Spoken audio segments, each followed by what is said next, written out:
Luego de la declaración de la independencia del Perú en 1821, pasarían 6 años para la realización de las primeras elecciones presidenciales republicanas.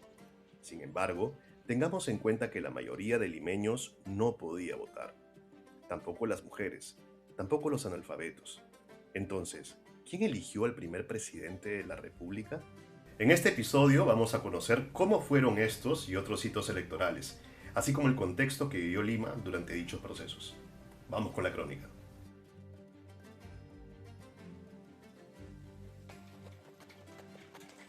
La Lima republicana viviría en 1827 su primer proceso electoral. Sin embargo, sus calles no estaban llenas de propagandas, no había locales de votación, ni largas colas para ejercer algún derecho a voto. Hacía poco, el libertador Simón Bolívar había abandonado el país tras haber sido rechazado el plan de sumar al Perú a su sueño de la Gran Colombia. En medio de un escenario de inestabilidad política y gubernamental, las primeras elecciones fueron potestad del Congreso General Constituyente de 1827, con el afán de garantizar la seguridad de la República Peruana. El influyente político liberal y sacerdote Francisco Javier de Luna Pizarro impulsaría en el Congreso la candidatura del militar José de la Mar frente a la del también político y militar Andrés de Santa Cruz. El resultado dio a la Mar como vencedor con 58 votos sobre los 29 de Santa Cruz.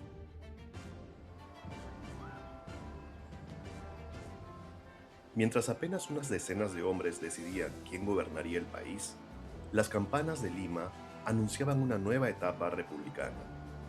Y aun cuando las primeras elecciones presidenciales no fueron exclusivamente limeñas, Lima concentraba buena parte del poder político, y cuando las provincias no podían participar, sea por la guerra o la distancia, la capital terminaba influyendo mucho más de lo que sugerían las leyes. Cabe señalar que, según la ley del Congreso Constituyente de 1823, el periodo de mandato presidencial debía ser de 4 años, periodo que se determinó a lo largo del siglo XIX. Sin embargo, la Mar no llegaría a completar dicho periodo, y otras elecciones se convocarían. En este escenario, no existía un voto universal. Los procesos eran indirectos y el poder político estaba dominado por élites civiles y militares. Los ciudadanos no elegían directamente al presidente. Los votantes elegían colegios electorales o representantes. Luego, esos cuerpos políticos escogían a las autoridades nacionales. En la práctica, solo podían participar hombres propietarios, comerciantes, hacendados y con alta influencia pública. Además, el voto no era secreto. Muchas veces se realizaban a viva voz, lo que favorecía presiones, conflictos y generaba violencia política en las calles. El concepto moderno de ciudadanía aún estaba en formación. Para 1829, las llamadas primeras elecciones populares del Perú seguían siendo indirectas. Agustín Gamarra resultó elegido mediante colegios electorales provinciales, conforme a la nueva Constitución de 1828. A este punto, el naciente periodismo en Lima se ocuparía de los pormenores políticos de la época y dispondría de una pluma y un lápiz cáustico para reflejar los sucesos e influir en la opinión pública, pero, sobre todo, mantener a la población informada. Los procesos electorales y los mandatos presidenciales eran frágiles e incipientemente democráticos. Aún no se consideraba el voto de las mujeres, el del total de la población indígena, el de los pobres ni el de los analfabetos. En los próximos años, el caudillismo se asentaría en el poder. Golpes de Estado, guerras civiles, pronunciamientos militares y conflictos internacionales perfilarían la vida política y el militarismo en una democracia donde las elecciones presidenciales solo podían ser exclusivas, manipuladas y débilmente representativas.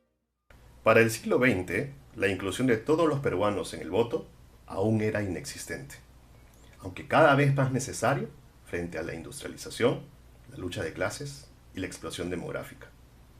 A más de un siglo de la independencia, el sufragio se amplió lentamente, aunque millones de ciudadanos continuarían excluidos. Serían las mujeres quienes abrirían el camino y conseguirían el ansiado derecho al voto.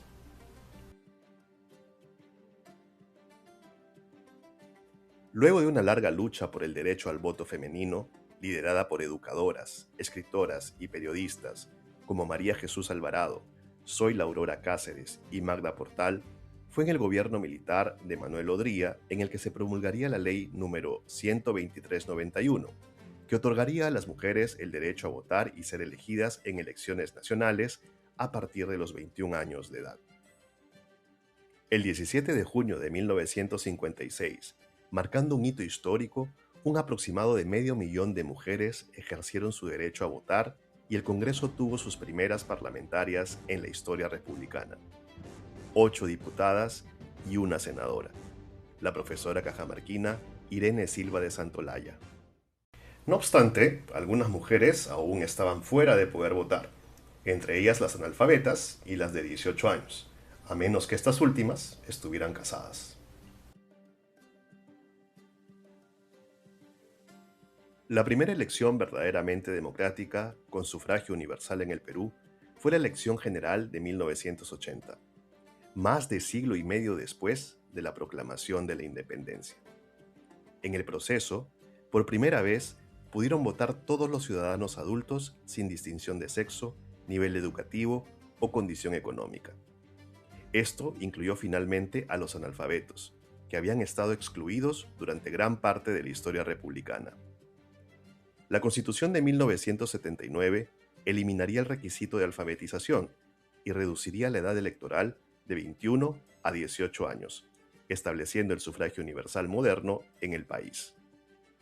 Las elecciones generales se realizaron el 18 de mayo de 1980, tras 12 años de gobierno militar, y dieron por vencedor al arquitecto Fernando Belaúnde Terry, quien regresó al poder y trajo de vuelta un sistema de gobierno civil después del golpe militar de 1968.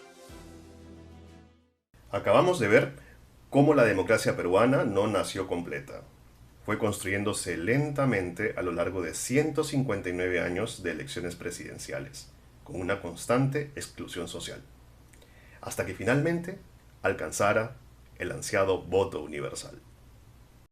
Hoy que todos podemos ejercer el derecho al voto, esta es una mirada obligatoria a nuestra historia, una reflexión que nos toca recordar siempre al momento de entender conceptos como democracia, ciudadanía y nación.